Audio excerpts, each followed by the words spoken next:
Hello, आवाज नाही येत आहे? हेडफोन लावा ना मग. मी ब्लाऊज शिवायला गेली होती, तिथे कसा फोन उचलू तुमचा? 4 दिवस झाले तुमचा फोनच नाही आला. कामात होते का? टेन्शन आहे? कामाचं टेन्शन राहतेच म्हणा. मी आल्यावर तुमचं डोकं दाबून देणार रोज. कुठे आहे तुम्ही? मॉलमध्ये? काय घेता? कोणासाठी? माझ्यासाठी? नाही, मी तर नाही. मी नाही सांगत बा. मोबाईल घेतला म्हणून तुम्ही सांगितलं ना, मग सगळे चिडवत आहे आता मला. घरी मग मी काय म्हणणार होती?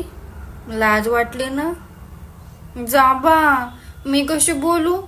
तुम्ही फोनच नका करूच. ठेवून द्या फोन आता, मी नाही बोलत. बाय.